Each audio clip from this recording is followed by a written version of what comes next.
నీ అతి బలమైన శత్రువు ఎవరో నీకు తెలుసా? నీ అతి బలమైన మిత్రుడెవరో నీకు తెలుసా? నీ ప్రపంచంలో మిత్రుడైనా శత్రువైనా ఎవరో నీకు తెలుసా? నీ చుట్టూ ఉండే మనుషులు క్రూర మృగాలు కాదు.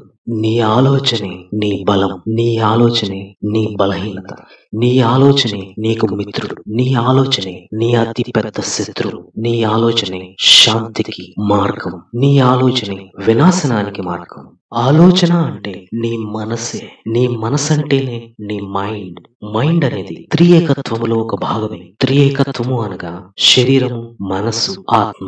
శరీరం నుండి ఆత్మకు చేరడానికి నీ మనసే ఒక వారధి. నీ గోల్ ని, నీ సక్సెస్ ని చేరుకోవడానికి, ఉన్నత శిఖరాలను అధిరోహించడానికి నీ మనసే ఒక వారధి. నీ ఆలోచనే ఒక వారధి. నీ ఐడియానే ఒక బ్రిడ్జ్ మై ఫ్రెండ్. నీ ఆలోచన మంచిదైతే, నీ ఆలోచన నీ కెరీర్ సక్సెస్ కు, నీ లైఫ్ సక్సెస్ కు ఉపయోగపడాలంటే, నీ గోల్ ని రీచ్ అవ్వాలంటే rule number 2190, rule number 369, rule number 3 ఏంటో తెలుసుకోవాలి. ఈ 3 రూల్స్ నీ సబ్ కాన్షియస్ మైండ్ పై ఎలా పనిచేస్తాయో, నీ సబ్ కాన్షియస్ మైండ్ ప్రోగ్రామ్ ఎలా చేసుకోవాలో తెలుసుకోవాలి. సైన్స్ ఎన్నో ప్రయోగాల ద్వారా నిర్ధారించిన ఈ రూల్స్ ఏంటో, ఎలా ఫాలో అవ్వాలో, ఎలా మనం ఆచరించాలో, ఈ రూల్స్ ప్రయోజనాలేంటో ఇప్పుడు ఈ వీడియోలో తెలుసుకుందాం.